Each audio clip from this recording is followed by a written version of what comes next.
Dakota Senator John Thune is chairman of the Senate Republican Conference. You saw him yesterday after the policy lunch, and you came to the podium. Thanks for being on the show today. Question for you on the exchange you just heard between Sarah Sanders and the reporter about the president's comments last night.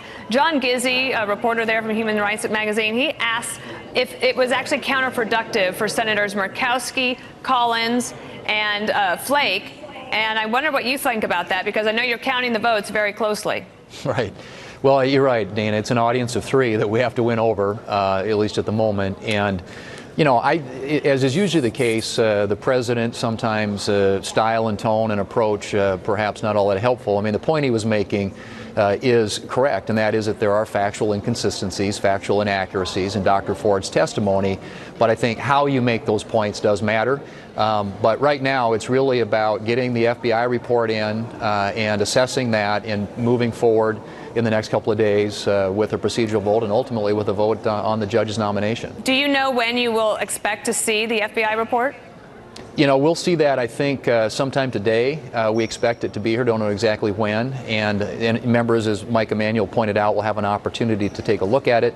And then eventually, obviously, that will enable, I think, the process to move forward. And we hope that we're going to have the votes to get them confirmed when it's all said and done. So I know that one of the things you do as a conference chair is you think about communications. And I'm wondering about this idea that the FBI report, there would be one copy, and that copy would be in a safe. Senators could come and look at it and read it, but you couldn't take it out of the room. You couldn't, I guess, take pictures of it, anything like that. But given that this nomination basically hinges on this FBI supplemental report, do you think it's possible to keep it hidden and to not allow the public to see it?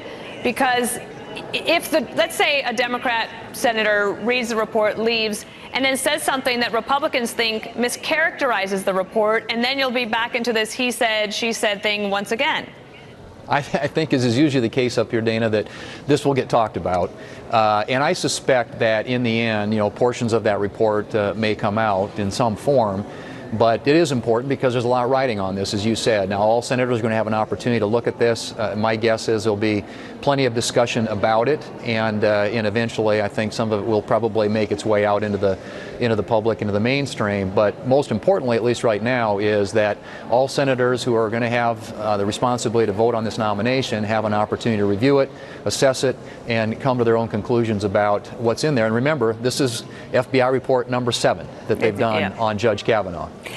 Lindsey Graham, one of your colleagues, senator from South Carolina, was talking about President Trump and Kavanaugh today. Got a little heated at an event. Take a look. So President Trump went through a factual rendition that I didn't particularly like, and I would tell him, knock it off. You're not helping. I don't like what the president said last night. I'm the first person to say, I want to hear from Dr. Ford. I thought she was handled respectfully. I thought Kavanaugh was treated like crap. Yeah, well, boo yourself.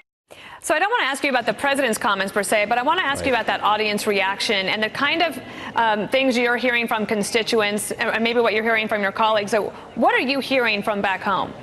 Well, I think that was probably a left-leaning audience, but I think people back in my state of South Dakota believe in due process. They believe in the presumption of innocence, and those are foundational not only to our legal system, but also as a matter of our history and heritage and culture.